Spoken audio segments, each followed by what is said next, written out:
Hi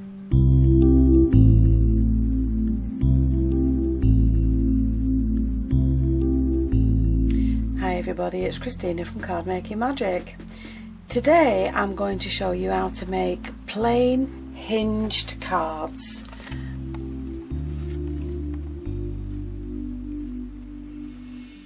Now, if all you do is take an A4 piece of card and fold it in half, you have a 10th-fold card, but it's not as high, it's not as tall as the hinged card.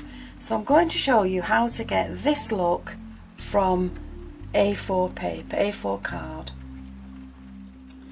So to get this card I'm going to use Spellbinders, and I'm going to use Matting Basics A and Matting Basics B, and these are the 5x7 dies. So from the largest in the A set I've cut myself 2 pieces of card, and from the largest in the B set I have cut myself another card in a different colour.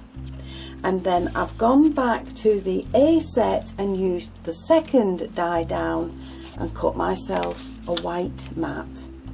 And this mat I'm going to emboss. Now these are the two bases to the card. So this is the right side, it's a linen effect card, and this is the wrong side. And what I've done is I've cut myself a piece of card which is about the same size or just a little bit smaller than the actual card you want to make. It's about 2 inches, and I've scored it at 1 inch and folded it in half. So what I'm going to do is add some glue, and I'm going to add this piece to the wrong side of one of the cards, and that's just going to sit along there. And then I'm going to glue this piece, and I'm going to add it so that the right side is facing outwards.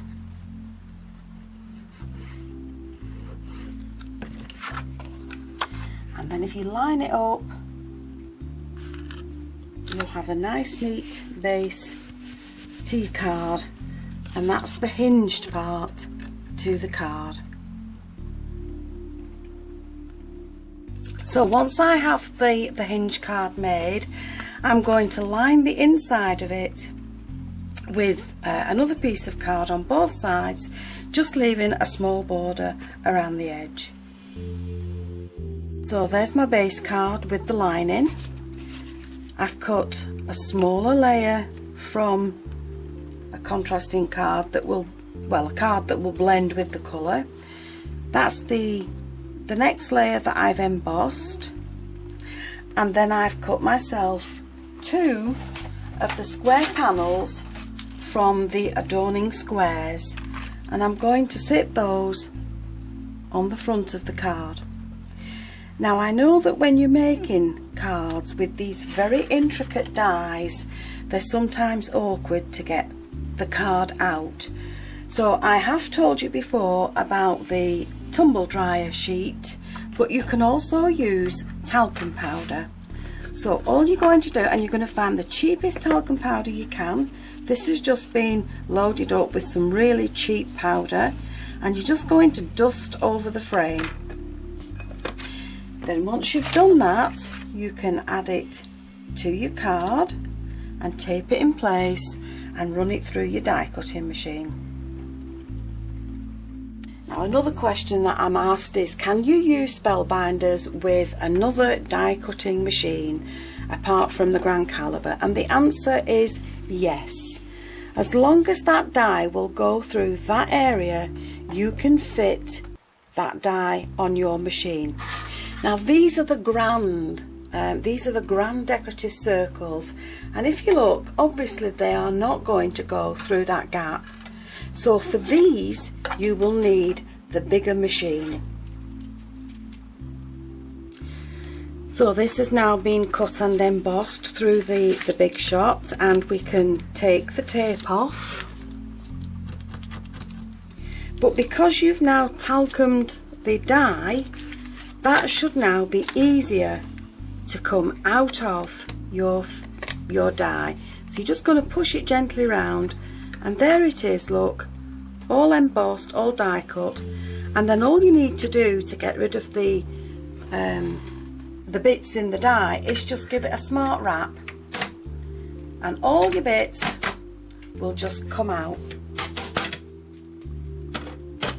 So as long as you only tap it from the wrong side of the die, don't do it on the bit where the cutting edges are, because you'll damage them, but that will bring out all your little bits and pieces, and any that are left in you just need to poke out with a pokey tool, and that then is your shape cut and your die clean for the next use.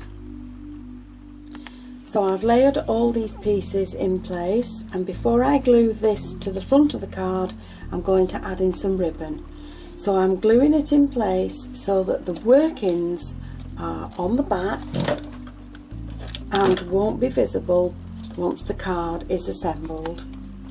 So now we can pop that in place. Then the next thing I'm going to do is add in the oval layer, and I'm going to add that with some foam pads. And then the next layer that I've cut is another oval layer. This is the opulent ovals that I'm using, and I'm going to pop that in place there with more foam pads. And then at the bottom I'm going to pop in the bow, and I'm adding a brad, but I don't need the legs on it, so I'm just going to chop the legs off, and that now can be popped in place in the centre of the bow, just along there. And then I've stamped and embossed a verse, and I'm going to pop that in there, and that will be the front of the card. So there's everything in place on my card, and now comes the fun bit, and that's where I add in my bling from Want to Scrap. And I'm going to use the pearl one, and I've cut it down. I'm not going to use it all, I've just used part of it.